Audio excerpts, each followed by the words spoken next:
우리 성탄 주일로 함께 예배를 드립니다. 이제 크리스마스 성탄절이 되면 여러분 각자의 이제 머릿속에 떠오르는 찬양들이 다 있을 거라고 생각이 드는데요.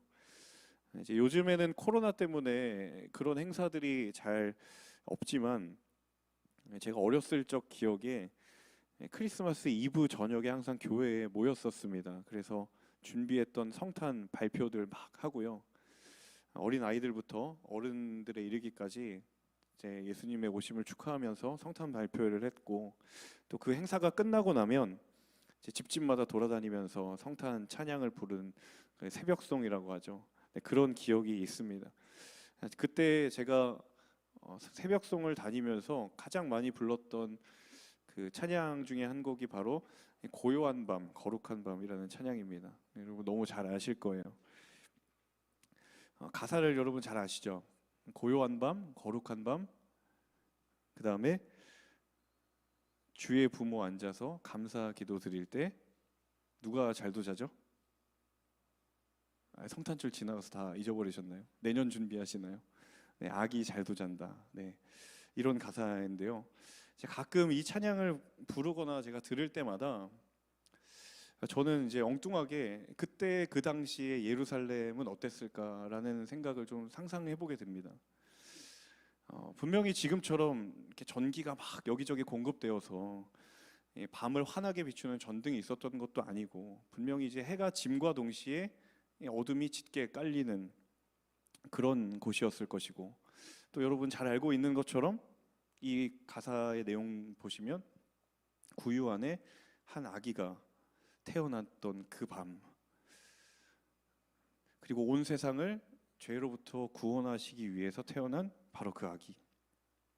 자, 우리는 크리스마스 하면 대체로 그런 굉장히 평화로운 분위기를 떠올리기 쉽습니다. 그런데 이 성경에 기록되어 있는 이 크리스마스의 모습, 그 현장은 사실은 우리가 생각하고 있는 것처럼 그렇게 평화롭고 낭만적인 분위기는 아니었습니다. 더 정확하게 말하면 전혀 낭만적이지 않았고 전혀 설레는 분위기가 아니라 굉장히 처절한 현실의 상황 속에서 일어난 사건이 바로 이 성탄의 사건이었던 것이죠. 왜냐하면 이 아기 예수가 태어날 이 유대 사회, 당시의 이 사회가 시대적으로 굉장히 어두웠던 사회였습니다.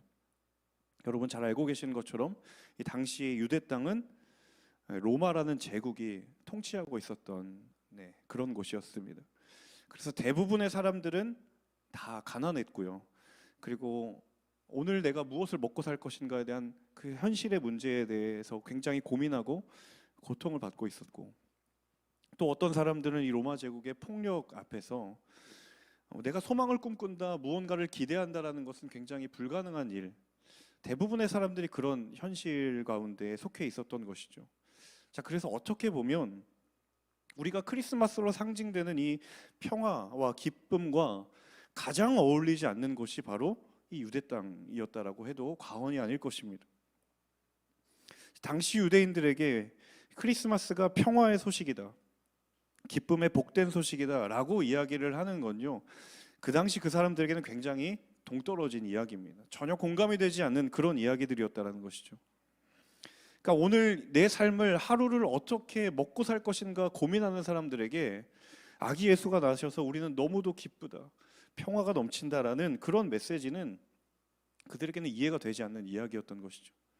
특히나 오늘날 우리가 크리스마스 하면 그 설레어하는 그런 감정들, 굉장히 생각만 해도 따뜻할 것 같은 그런 분위기가 그 당시에는 전혀 상상이 안 되는 이야기였다라는 거예요.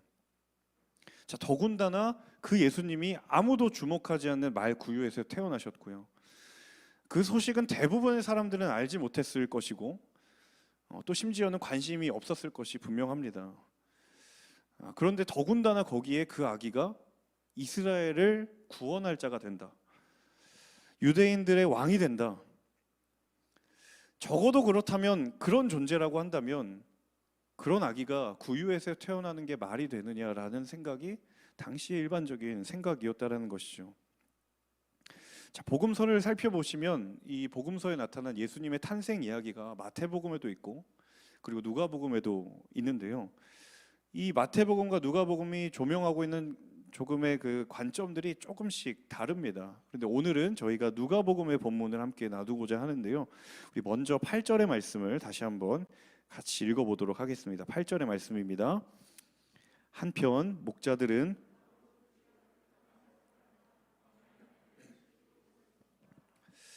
이 누가복음 2장 8절을 보시면 이 아기 예수의 탄생의 소식을 가장 먼저 들었던 사람이 누구였는가 하면 바로 이 8절에 나와 있는 목자들입니다. 그런데 이 목자들이 어떤 사람이었는가? 이 당시에 목자들이라고 하는 사람들은 어떤 사람들이었는가? 사실 우리는 크게 관심이 없지만 굉장히 많은 그 연구가 있었고 논의가 있었습니다. 여러분 잘 알고 계신 것처럼 이스라엘은요, 처음 이 민족의 출발선상에 그 조상 아브라함 때부터 어떤 민족이었냐면 가축을 기르는, 목축을 하던 민족이었습니다. 그런데 그러다가 출애굽 이후에 이제 가나안에 정착을 하면서 이들의 삶이 완전히 바뀌게 되죠. 계속 이동을 하면서 가축을 기르는 목축에서 이제는 한 곳에 정착하는 농경 문화로 바뀌게 됩니다. 문화가 바뀌면 그것에 따라 여러 가지 변화가 일어나게 되죠. 농경 문화 이전에는 목축이 주된 것이었기 때문에 그 사회의 주류를 이루는 사람들은 누구였냐면 그 목축에 종사하는 사람들입니다. 바로 목자들이 그 주류에 해당되는 사람들 중에 한 부류였던 것이죠. 그런데 그 사회의 주된 흐름이 이제 목축을 하는 것에서 농사를 짓는 농업으로 바뀌면서 이 주류 사회에 속해 있었던 목자들이 어떻게 되냐면 점차 이제 비주류로 밀려나기 시작했다라는 거예요. 더 이상 주기적으로 공동체가 옮겨 다니지 않아요. 거처를 옮겨 다니지 않게 되니까 이 목축업에 종사했던 사람들이 점점 비주류로 밀려나기 시작했던 것이죠. 그래서 이 당시의 기록을 보면요, 그런 사회의 변화의 현실이 언제 정말 심각했냐면 바로 예수님이 태어나던 그 당시에 제일 심각했다고 합니다. 그래서 예수님 시대 그 유대 지역에서 그 사람의 직업이 목자다라고 하면 그 사람은 정말 비주류 중에 비주류였다고 인식이 되었던 거예요. 어느 정도였냐면요, 목자는 그들의 일반적인 사회 인식이 뭐냐면 남의 농경지에서 몰래 양치는 약간 범죄자 정도로 취급되는 그런 사회적인 인식으로 바뀌어 버렸다고 합니다. 그래서 심지어는요, 어떤 사람이 직업이 목자였는데 직업을 바꾸게 되면, 요즘 말로 이직을 하게 되면 사람들이 뭐라고 생각하냐면 와, 저 사람이 드디어 회개했구나, 이렇게 생각을 했다라고 합니다. 여러분 생각을 한번 해보세요. 사회의 정말 한가운데 주류였던 사람들이 완전히 비주류로 밀려나게 된 그들의 박탈감과 절망감은 어떠했을까? 한때 목자라고 하면 잘 나가는 직업이었고 그 이스라엘 사회 속에서 인정받는 삶이었는데 이제는 상황이 완전히 뒤바뀌어서 이제는 누구도 주목하지 않고 심지어는 목자라고 하면 굉장히 터부시하는 그런 현실과 이들이 마주하면서 살아갈 수밖에 없었다라는 것이죠. 그런데 더 심각한 사실은 무엇이냐면 이 목자들이 그런 현실과 마주하게 되는데 그 현실과 마주하게 된 이유가 뭐냐? 어떤 나의 잘못이나 부족함 때문에 벌어진 상황이 아니다라는 게 정말 심각한 거예요. 나의 의지와 능력과는 전혀 무관한 상황 때문에 내가 그렇게 되어버리는 거예요. 그때 경험하는 박탈감과 절망감이 얼마나 크겠느냐라는 거죠. 내가 노력을 하다가 실패를 하면 내가 노력이 좀 부족했구나 수긍하고 받아들일 수 있잖아요. 그런데 이것은 나의 노력과는 전혀 상관없는 그냥 시대가 변했고 상황이 변했기 때문에 그걸 그냥 내가 받아들여야만 하는 그런 절망 앞에 이들이 얼마나 박탈감을 느낄 것인가. 이것만큼 스스로를 무기력한 절망에 빠뜨리는 것은 아마 없을 것이. 이어지는 9절에 그 목자들에게 누군가가 나타나죠. 9절 말씀 함께 같이 읽겠습니다. 함께 읽습니다. 주의 천사가 그들 앞에 나타나 주의 영광이 그들을 환하게 둘러 비추니 그들은 너무나 두려웠습니다. 내가 도저히 이제 넘어설 수 없다는 현실의 절망감에 직면해 있는 목자들에게 일어난 일이 무엇인가 하면, 자, 같이 한번 저를 따라해 보시겠어요? 주의 영광이 그들에게 비추었다. 주의 영광이 그들에게 비추었어. 천사가 나타나서 그들에게 주의 영광이 비추어졌다라고 9절에서 증언합니다. 자신의 노력으로 도저히 바꿀 수 없는 현실의 어둠에 깊어질 때 하나님께서 말씀을 통하여 그들에게 약속하셨던 한 가지의 약속이 무엇이냐면 주의 영광이 그 삶 가운데 비추었다. 현실의 어두움이 깊어질수록 하나님의 빛과 하나님의 일하심이 더욱더 선명해지는 하나님의 약속이 여기에 있는 줄로 믿습니다. 여러분, 철저하게 비주류로 외면당하던 목자들에게 말씀은 분명히 기록하고 있습니다. 주의 영광이 그들을 환하게 비추었다. 자기 자신들은 현실에서 어떠한 소망도 기대할 수 없어요. 어떤 반전의 기회를 꿈꿀 수도 없어요. 그냥 자신들의 현실을 받아들이거나 아니면 절망하거나 그냥 그렇게 비주류로 살아가거나, 그들에게 주어진 선택이란 없습니다. 그런데 주의 영광의 빛이 그 삶에 비추어 그 어둠을 몰아내고 있다는 사실이 이 성탄에 그들에게 주었던, 그리고 우리에게 주시는 하나님의 놀라운 약속인 줄로 믿습니다. 여러분, 이 철저하게 비주류의 절망 가운데서 살아온 목자들에게 이것만큼 기쁜 소식이 어디 있을까? 사랑하는 여러분, 하나님이 우리의 삶에 찾아오실 때에 우리의 삶의 어두움이 물러가는 줄로 믿습니다. 하나님의 빛이 우리의 삶 가운데 충만하게 임할 때, 하나님의 임재가 우리의 삶 가운데 충만하게 임할 때에 우리가 해결할 수 없을 것 같은 현실의 어두움이 떠나가게 되는 줄로 믿습니다. 여러분, 이스라엘 백성들이 구약의 오랜 기간 동안 그들이 기다렸던 그 한 분 메시아를 여러분 잘 아시잖아요. 성경을 통해 예언되었던 그 메시아를 기다리는 그들의 마음이 사실 목자들과 동일했어요. 자신의 힘으로는 이 나라의 현실을 바꿀 수 없어요. 끊임없이 이방의 강대국들이 돌아가면서 이스라엘을 괴롭혔고 결국에는 북이스라엘도 남유다도 다 멸망했어요. 국가의 상황도 멸망, 좌절의 그 자체였고 당연히 개인의 삶도 좌절 그 자체였죠. 근데 그들이 한 가지 소망 품고 있었던 것, 말씀을 통해 약속된 메시아에 대한 그 믿음. 그가 오셔서 이 나라와 그리고 우리의 삶을 다시 한번 소망 가운데 구원하여 주실 것이다라는 그 믿음 하나 때문에 그들이 수백 년의 시간을 그 말씀을 붙들며 그 메시아를 기다렸습니다. 사랑하는 여러분, 저는 저와 여러분 안에 이 하나님의 말씀에 대한 변하지 않는 믿음이 있는가, 우리가 이 말씀 앞에 다시 한번 우리를 비추기를 간절히 소망합니다. 여러분, 하나님의 말씀이 우리의 삶을 인도하고 있습니까? 아니면 우리의 삶이 하나님의 말씀을 인도해 가고 있습니까? 여러분, 이 약속의 말씀을 끝까지 붙들며 이겨낼 수 없는 현실의 벽 앞에서도 그 말씀 붙들며 예수를 기다렸던 그들의 그 견고한 믿음처럼 저와 여러분의 믿음도 그 말씀에 뿌리 내린 견고한 믿음 되기를 주님의 이름으로 축원합니다. 저희 집에 요즘 둘째 아들이요, 수도 없이 반복하는 한마디 말이 있습니다. 그 말은 뭐냐면 아빠 도와주세요 라는 말이에요. 제 사정은 상관이 없어요. 그냥 자기가 도움이 필요할 때 무조건 도와달라고 그래요. 네. 이 불과 몇 개월까지만 해도 이 둘째 아이가 아빠가 도와줄게, 제가 먼저 이야기를 했었거든요. 그렇게 얘기하면 됐다고, 내가 하겠다고. 저희 아이가 성인이 아니거든요. 40개월이 이제 됐거든요. 둘째가 40개월입니다. 정상적인 의사소통이 이제 막 되기 시작했는데, 이제 불과 몇 개월 전까지만 해도 아빠가 도와줄게 그러면은 싫다고, 내가 하겠다고. 제 눈에는 이제 뻔히 안 될 게 보이는데 고집을 부리더라고요.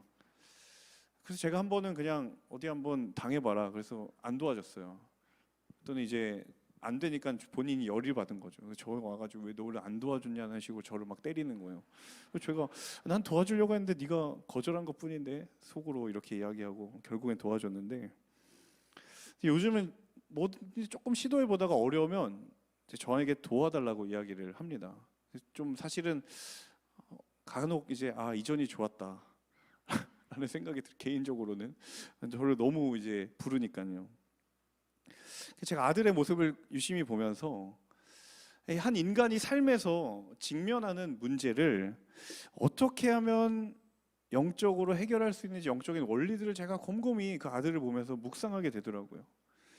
자, 우리가 흔히 하나님의 말씀이 우리의 삶을 지배한다, 하나님의 말씀이 우리를 인도한다 라고 이야기를 하는데, 사실 이런 의미들이 어떻게 보면 그렇게 복잡한 의미는 아닌 것 같아요. 제가 아들을 보면서 굉장히 단순한 것 같다는 생각이 들더라고요. 그러니까 우리도 좌절하고 절망하는 순간 속에서 하나님께 도와달라고 하는 그 도움을 구하는 결단, 때로는 우리는 사실 저희 아들만큼 여러분 다 이제 체면이 있고 눈치가 있어서 내가 평소에 말씀대로 살지 못하고 하나님 보시기에 좀 부끄럽게 살면 분명히 도와달라고 얘기는 해야 될 것 같은데 지금 도와달라고 하면 혼부터 먼저 날 것 같은 그런 눈치들이 있다 보니까 내가 하나님께 도움을 구해도 괜찮을까? 일단은 내가 먼저 한번 해결해 봐야지라는 마음이 드는데요. 제가 아들을 보면서 끝까지 자기가 하겠다고 고집을 부려도 아들은 부끄러움이 없어요. 언제든 저에게 와가지고 도와달라고 이야기를 하는 거예요. 언제든지 도와달라고 하고 얼마든지 도와달라고 이야기를 하는 거예요. 자, 왜 그럴까요? 그 아들이 갖고 있는 특권 한 가지 때문이에요. 무슨 특권입니까? 우리 아들이니까요. 자녀이니까요. 자녀이기 때문에 갖는 그 특권, 뻔뻔함, 염치 없음, 때로는 인생의 자존심보다도 하나님의 전능하심을 선택할 줄 아는 것이 겸손이라고 한다면, 여러분, 하나님 앞에 비록 내 모습이 연약하다 하더라도 내가 그 하나님의 말씀에 인도받기를 원하고 내가 그 하나님의 말씀 앞에 지배받기를 원한다면, 내 모습에 기준하여 하나님께 내 삶을 구하는 것이 아니라 하나님의 말씀에 의지하여 나의 것을 구할 수만 있다면 그 믿음이 우리에게 주신 하나님의 자녀의 특권인 줄로 믿습니다. 여러분, 오늘 성탄의 말씀의 약속이 우리의 모습의 연약함에 어떠하든 그것과 상관없이 하나님께서 우리를 자녀 삼아 주셨기 때문에 그 영적인 특권에 의지하여 하나님 앞에 언제든 얼마든지 하나님의 도움을 구할 수 있는 그 특권이 저 여러분 가운데 있음을 기억하시는 하나님의 자녀들 모두가 되시기를 주님의 이름으로 축원합니다. 여러분, 언제든지 구할 수 있고 얼마든지 하나님 앞에 구할 수 있고, 비록 때로는 나의 더러움 투성이인 내 상황 가운데서도 하나님 앞에 구할 수 있음을 말씀에 의지하여 붙드는 저 여러분 모두가 되실 수 있기를 주님의 이름으로 축원합니다. 여러분, 하나님의 말씀은 우리의 어떠함을 통해 이루어지는 것이 아니라 하나님의 말씀이기 때문에 우리의 삶 가운데 이루어지는 줄로 믿습니다. 이 믿음과 소망이 이 한 해를 마무리하고 또 새로운 한 해를 바라보는 이 귀한 시간 가운데 이게 저 여러분 가운데 약속으로 임하는 귀한 말씀이 되기를 주님의 이름으로 축원합니다. 우리 이어서 10절에서 12절의 말씀 함께 읽겠습니다.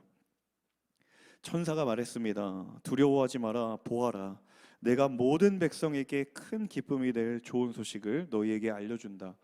오늘 구주이신 주 그리스도가 다윗의 동네에서 태어나셨다.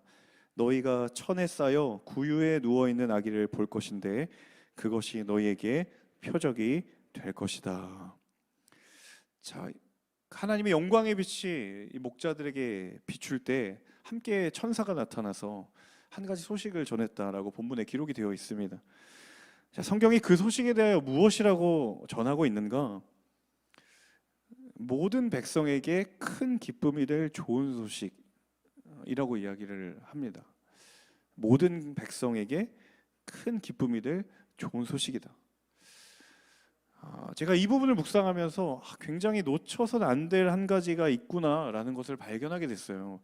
그것은 무엇이냐면 이 모든 백성이라는 기록이에요. 천사가 전하는 소식이 큰 기쁨이 될 좋은 소식이라고 하는데, 그 소식을 듣게 될 대상이 누구냐면 모든 백성이에요. 모든 백성. 한 사람도 예외가 없이 그 기쁜 소식을 듣게 될 것이다라고 성경이 증언하고 있는 것이죠. 자, 제가 앞서도 말씀드렸던 것처럼 지금 이 기쁜 소식을 듣고 있는 목자들의 처지와 현실은 전혀 그 소식에 해당되지 않을 것 같은 사람들입니다. 철저하게 소외된 삶을 살았던 사람들이죠. 자, 평생을 그렇게 살아온 사람들에게 천사들이 무슨 소식을 전하냐면 모든 백성에게 차별이 없이 전해지는 기쁜 소식이다.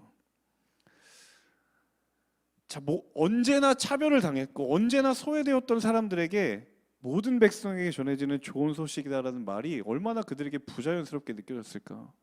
얼마나 어색하게 느껴졌을까? 자, 여러분, 인류의 역사를 통해 사람의 어떤 이념이나 혹은 이론을 통해서 모든 사람이 만족을 하는 그런 이론이 있습니까? 모든 사람의 견해를 통일시키는 그런 생각, 그런 이론이 있습니까? 없죠. 사람들 가운데 어떤 의견을 제시하든 반드시 그것에 대한 이견이 있기 마련이죠.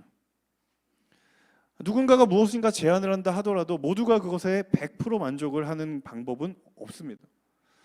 자, 우리는 누군가에게 또 내가 너를 이해한다라고 하지만 사람은 다른 이해 생각이나 마음에 그 이해의 완벽함에는 도달할 수 없습니다. 그것은 우리가 부족하거나 우리가 뭔가 모자란 이해를 가져서가 아니라 우리에게는 기본적으로 나를 향한 시선이 먼저 있기 때문에 누군가를 완벽하게 그 사람처럼 이해한다는 건 불가능한 얘기예요. 언제나 우리는 자신의 입장, 우리 자신의 시선에서 모든 걸 보기 때문이죠. 자, 그런데 성경은 이 기쁜 좋은 소식이 모든 백성을 하나 되게 하고 아우른다라는 거예요. 사람의 생각과 사람의 방법으로 모든 백성에게 기쁨이 될 소식은 없겠지만 천사가 전하여 준 이 예수 그리스도의 태어나심, 이 복된 소식이 모든 백성에게 들려지고 그리고 그 모든 백성이 기뻐하게 될 것이다라고 이야기를 한다라는 것이죠. 여러분, 저와 여러분의 삶의 자리에서 때로 차이가 느껴지고 다름이 느껴짐으로 인하여서 불편함을 느끼는 순간이 있습니까? 또 혹은 그런 불편함을 느끼는 누군가가 있습니까? 여러분, 모든 사람을 하나 되게 하는 복음을 들고 기꺼이 그 자리로 나아가는 결단이 있기를 축복합니다.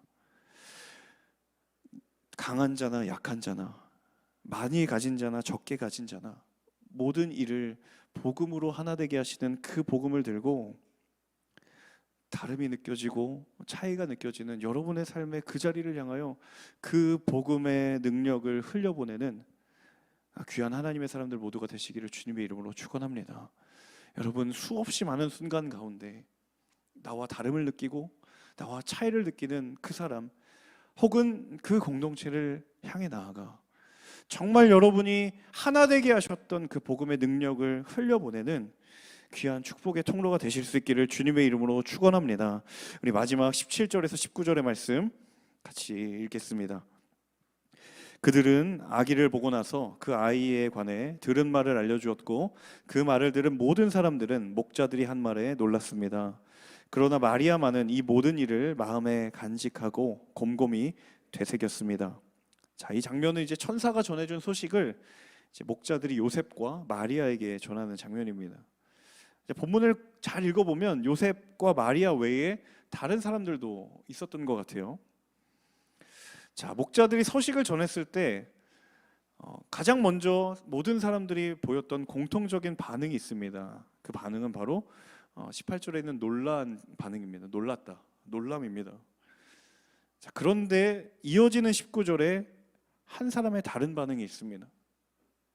마리아라는 그 여인이 그 모든 일을 마음에 간직하고 곰곰이 되새겼다라고 이야기합니다. 자, 되새겼다. 끊임없이 생각하고 또 생각하고 그리고 마음에 새기고 결단했다라는 뜻이에요. 마리아를 제외한 모든 사람들이 그 소식을 듣고 그저 놀라는 반응을 보였는데, 유독 한 사람 마리아만큼은 그 소식을 마음에 새기고 생각하고 결단했다라는 뜻이에요. 자, 그렇다면 무엇을 결단했는가? 무엇을 결단했는가? 모든 이들이 보였던 놀람과 두려움의 감정을 뛰어넘어서 복된 소식 앞에 자신의 삶을 드리기로 헌신할 것을 결단했다라는 것이죠. 자, 여러분 생각을 해보십시오. 자, 마리아는 예수님의 어머니이기도 하지만 그가 예수가 태어나기 이전에 성령으로 잉태되는 사건을 경험했을 때 마리아의 머리로는 도저히 납득할 수 없는 충격적인 사건입니다. 자, 그런 납득이 되지 않은 상황 속에서 예수가 태어난 거예요. 두려워할 수 있고 당황할 수 있는 그 수많은 인간의 감정들에 휩싸일 수 있지만, 마리아는 그 마음을 품고 그 소식을 듣고 목자들로부터 들려온 소식에 대해 마리아가 결단을 합니다. 무슨 결단을 했는가? 감정을 넘어 헌신의 자리로 나아가기로 결단을 한 거예요. 당황했고 두려워했던 감정의 자리를 뛰어넘어 헌신의 자리로 나아가기로 결단했다라는 거예요. 여러분, 복음에 대한 감정적 반응에 머무는 사람들이 있는가 하면 복음에 대하여 헌신의 자리로 나아가는 사람도 있습니다. 목자들이 전한 말에 대하여 대부분의 사람들은 그저 놀라는 것에 그쳤지만, 그 중에 어떤 사람은 그 말을 마음에 간직하고 결단한 사람들이 있다라는 거예요. 감정이라고 하는 것은 복음을 들었을 때 그 복음을 우리 마음 가운데 받아들이는 굉장히 중요한 통로가 되지만, 여러분, 그 감정이 본질이 아닙니다. 정말 복음이 내 삶 가운데 임한다면 그 인생은 그 감정을 뛰어넘어 헌신의 자리로 나아가게 되어 있다는 사실입니다. 참 안타까운 것은 이 땅에 많은 크리스천들이 복음은 좋고 은혜는 너무 좋은데 헌신은 싫어하는 사람들이 너무나도 많이 있어요. 결단을 싫어하는 사람들이 너무나도 많이 있어요. 마치 그저 놀람의 자리에 그치는 마리아를 제외한 수많은 사람들처럼 말이에요. 복음은 좋아요. 좋은 소식이고 은혜는 좋아요. 내 감정이 충만해지고, 그런데 그 감정을 뛰어넘어 헌신의 자리로 나아가겠는가라고 말할 때 많은 사람들이 주저합니다. 여러분, 나는 복음에 감동하는 데 머무르고 있습니까? 아니면 복음에 헌신하는 데 나아가고 있습니까?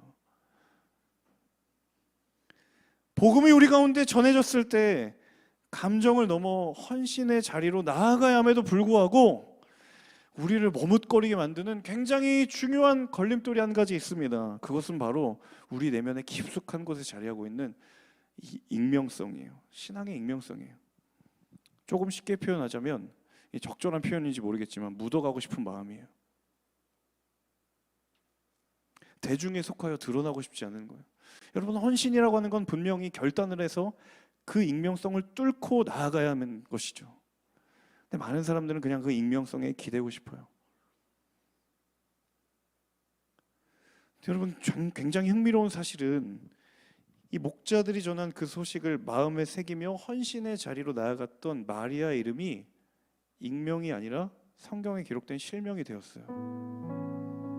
이 마리아 이름은 잊혀진 이름이 된 것이 아니라 성경에 기록된 하나님 기억하시는 이름이 되었다라는 거예요. 그 이름이 잊혀져도 전혀 이상하지 않을 이름이 마리아였고, 세상이 한 번도 눈길 주지 않을 이름이 마리아였는데, 그가 기쁜 소식을 듣고 두려워하고 당황하고 그 감정을 뛰어넘어 헌신의 자리로 나아갔을 때 하나님이 그 이름을 들어 기억하셨고, 하나님이 그 이름을 들어 지금 오늘 우리에게 그 이름을 기억하게 하셨다는 사실입니다. 여러분, 보잘것없는 인생에 찾아온 복된 소식이라고 하는 건요, 그냥 그 소식이 내 감정을 충만하게 하는데 머무르는 것이 아니라 그 감정을 뛰어넘어, 그러면 내가 주를 위해 어떻게 살아갈 것인가, 감정을 뛰어넘어 헌신의 자리로 나아가게 하는 결단이 복음의 능력인 줄로 믿습니다. 사랑하는 여러분, 아직 내 삶이 복음이라고 하는 감정의 자리에 머물러 있다고 한다면 오늘 이 말씀이 그 여러분의 자리를 뛰쳐나오게 하는 성령의 능력의 임재가 여러분 가운데 있기를 주님의 이름으로 축원합니다.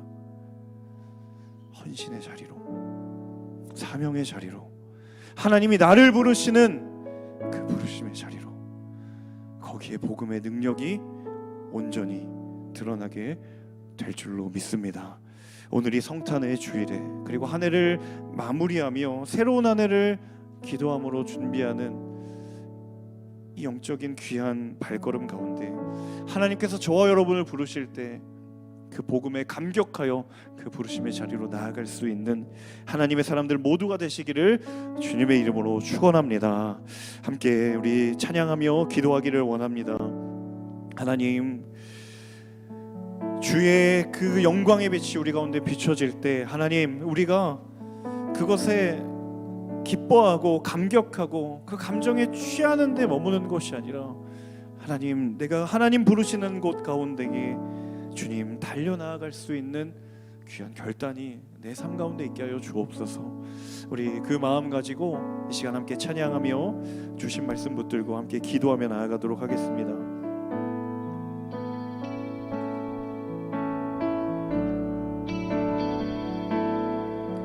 예수, 우리들의 밝은 빛, 은혜와 긍휼을 베푸시는 주, 그의 길을 따라가는 주의 자녀들에게 항상 밝은 빛을 비추시네. 그는 구원의 주 하나님, 공의로 세상을 다스리시네. 주를 경외하는 자들에게 부어주시는 놀라운 주님의 영광. 하늘에서 찬란하게 빛나는 주의 영광, 이 땅에 오셨네. 어둠을 밝히고 새 생명 주시네. 영원히 빛나는 나의 예수님, 높이 영광과 찬양 받으실 그 이름 경배합니다. 슬픔을 거두고 내게 자유 주시네. 기쁨의 노래를 영원한 나의 빛 예수께. 제가 다시 한번 찬양할 때 그 자리에 일어나셔서 다시 한번 고백하며 나아가겠습니다. 예수, 우리들의 밝은 빛, 은혜와 긍휼을 베푸시는 주님, 은혜와 긍휼을 베푸시는 주, 의의 길을 따라가는 주의 자녀들에게 길을 따라가는 주의 자녀들에게 항상 밝은 빛을 비추시네. 그는 구원의 주 하나님, 그는 구원의 주 하나님, 공의로 세상을 다스리시네.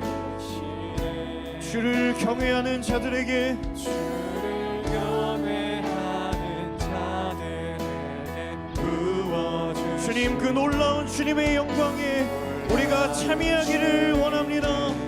영광,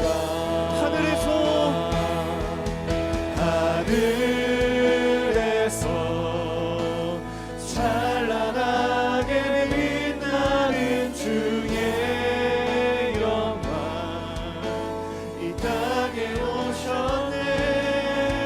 어둠을 밝히고 새 생명 주시네. 영원히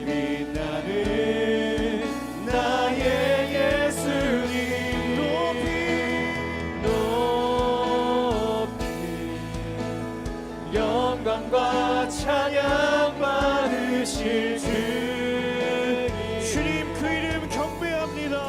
경배합니다. 슬픔을 거두고 내게 자유 주시네. 기쁨의 노래를 영원한 우리 전심으로 다시 한번 선포하며 찬양합니다. 하늘에서 찬란하게 빛나는 하늘에서 찬란하게 빛나는 주의 영광 이 땅에 오셨네. 어둠을 밝히고 새 생명 주시는 새 주님 생명 주시네. 영원히 빛나는 나의 예수님 높이 높이 주님 영광과 찬양을 영광과 받아 찬양 받으실 그 이름 경배합니다. 슬픔을 거두고 내게 자유 주시네. 기쁨의 노래를 영원한 우리 전심으로 다시 한번 고백하며 나아갑니다. 하늘에서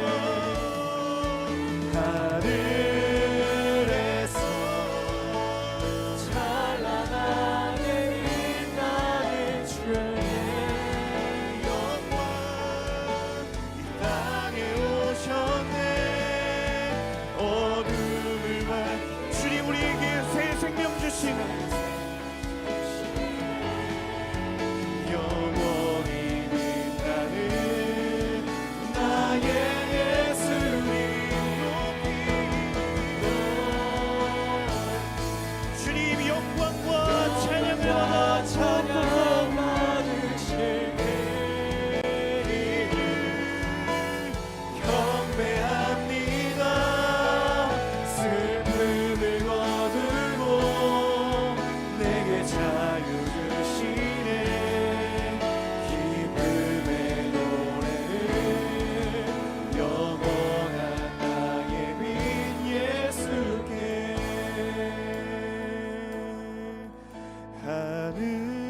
하늘에서 찬란하게 빛나는 주의 영광 이 땅에 오셨네.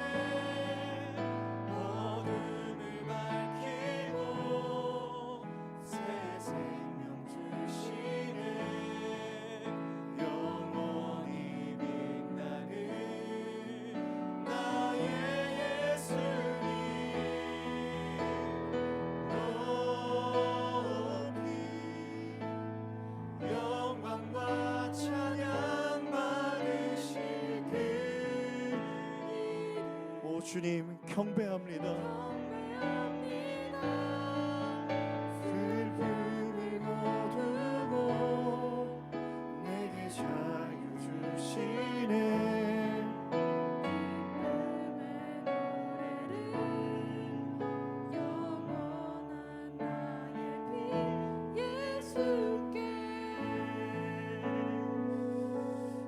하나님 이 시간 말씀을 붙들며 기도하며 나아가기를 소망합니다. 자신의 의지와 능력과 상관없이 사회의 철저한 비주류로 밀려나 버린 그 목자들에게 가장 먼저 그 기쁜 소식을 전하시며 다시 한번 그 복된 소식, 복음이 그들의 삶을 이끌어 가심을 약속하시고 확증하셨던 것처럼 오 하나님, 오늘 우리의 삶 가운데에 복음이 우리의 삶을 이끄는 능력의 삶이 회복되는 역사가 있게 하여 주옵소서.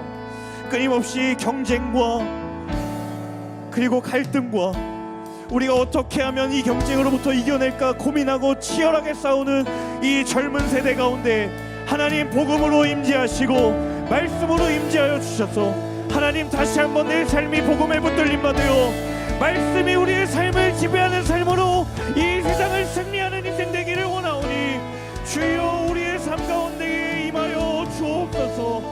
복음이 우리의 삶을 이끄는 인생이 되게 하여 주옵소서. 함께 이 시간 합심하여 기도할 때에 주여 한번 외치며 기도합니다. 주여,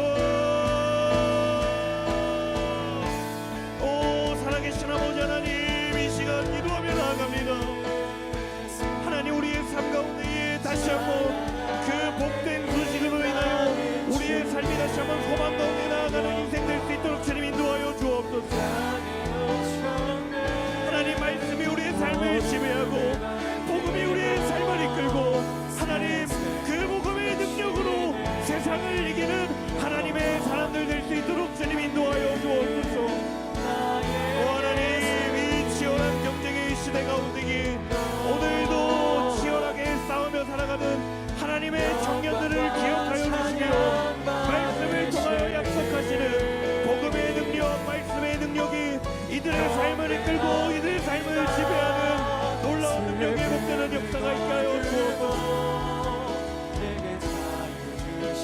오 하나님, 주님의 은혜를 도와여 주시며 하나님, 복음이 다시 한번 이들의 삶을 이끄는 거룩한 인생 되게 하여 주옵소서.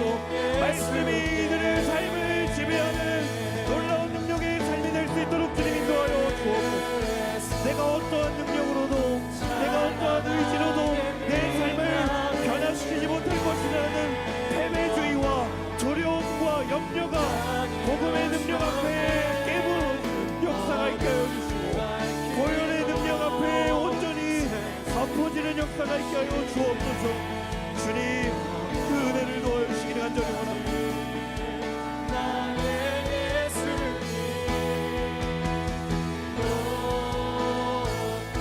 하나님, 주님이 되어 주옵소서. 하나님, 패배주의로 점철된 인생이 아니라 하나님 복음으로 승리할 수 있음을 말씀 가운데 확증하고 말씀을 통하여 우리의 삶을 다시 한번 주님 앞에 드리는 주님, 그런 인생들 될 수 있도록 주님 인도하여 주옵소서.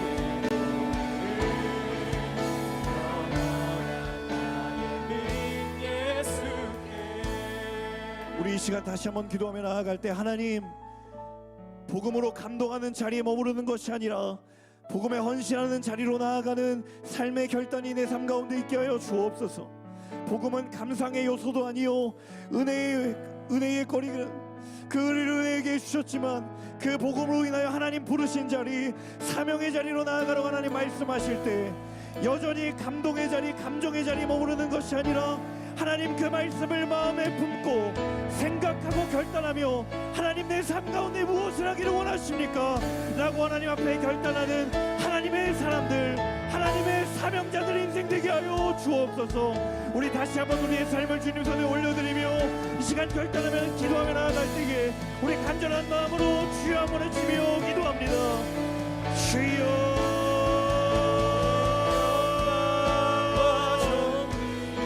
아버지 하나님, 우리의 삶을 다시 한번 주님 앞에 올려드립니다. 하나님, 복음이 우리 삶 가운데 임할 때에 그 삶이 우리를 감격케 하였고 감동케 하였습니다. 하지만 하나님, 그것이 우리의 전부가 아님을 고백합니다. 많은 사람들이 복된 소식을 듣고 놀라는 데 그쳤지만 오직 마리아는 그 마음을 품고 아버지 하나님, 그 마음에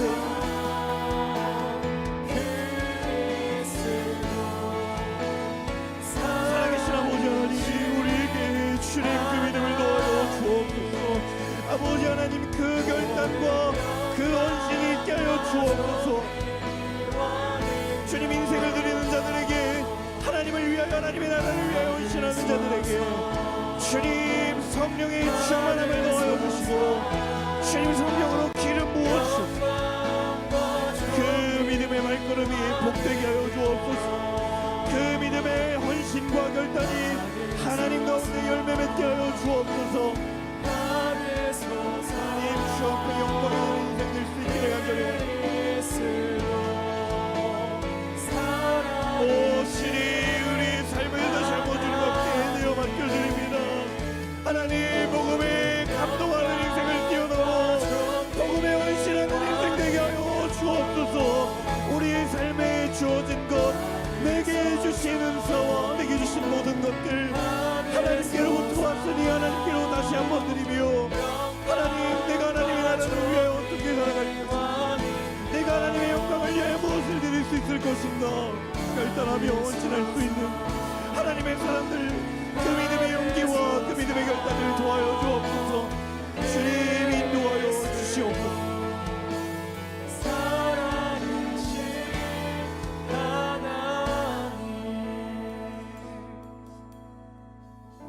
하나님, 절망과 좌절로 점철되어 있는 인생의 한가운데 찾아오셔서 주의 영광의 빛을 비추시고 가장 먼저 그 복된 소식을 들려주시며 내 힘과 내 능력으로 어찌할 수 없는 그 현실의 벽 앞에 하나님께서 그 인생을 들어 사용하시겠다라고 하시는 그 하나님의 음성 앞에 기쁜 소식을 들고 달려갔던 목자들처럼 주님, 오늘의 이 시대 가운데에 하루하루를 치열하게 살아가고 있는 하나님의 사람들, 하나님의 청년들에게 그 복음의 능력이 충만하게 임하는 역사가 있게 하여 주옵소서. 매일의 삶 가운데 경쟁하며 직장에서, 캠퍼스에서, 삶의 터전에서 내가 무언가를 보여주어야만 그 경쟁을 이길 수 있다라고 말하고, 그렇게 우리를 쇠뇌하고 있는 세상의 수많은 하나님과 무관한 시대의 풍조 속에 하나님 복음의 능력이 있음을, 그 복음의 생명이 있음을 이들의 삶 가운데에 경험케 하여 주시고, 또한 이들의 삶을 통하여 그 믿음의 비밀이 증거되게 하여 주옵소서. 하나님, 우리가 복음을 듣고 그 복음에 감격하여 감정의 자리에 머물러 있지만, 하지만 하나님, 그 감정의 자리를 뛰어넘어 그 주를 향하여 헌신하는 그 자리로 나아가는 그 마리아의 결단과 마리아의 고백이 오늘 우리의 고백, 우리의 결단이 되게 하여 주옵소서. 주님, 은혜 받았다면, 그리고 복음의 메시지가 우리의 마음을 뜨겁게 했다면, 내 삶을 통하여 하나님의 나라와 하나님의 영광을 위해 내가 무엇을 할까 하나님 앞에 엎드릴 수 있는 귀한 하나님의 사람들 모두가 되도록 주님 인도하여 주옵소서. 주님, 이제 한 해가 저물어가며 이제 새로운 한 해를 바라보며 하나님의 뜻을 구하는 모든 하나님의 사람들마다 주님 길을 보여주시며 주님 인도자 되어주셔서 그 보여주시는 그 길 따라 믿음으로 순종하며 나아가는 하나님의 사람들 모두가 되도록 주님 인도하여 주옵소서. 또한 올 한 해 어려운 상황 가운데서도 치열하게 삶의 현장 가운데 싸우고 분투하며 지금까지 달려오느라 정말 수고했고 정말 피 흘리기까지 땀 흘렸던 우리 모든 지체들 하나님 위로하여 주시고, 새해에 하나님 그리시는 산소망 가운데에 믿음으로 전진하며 나아가는 하나님의 사람들 모두가 되도록 주님 축복하여 주옵소서. 감사를 드리며 이 모든 말씀 살아계신 주 예수님의 이름으로 감사하며 기도합니다. 아멘. 우리 하나님께 감사와 영광의 박수 올려드리겠습니다.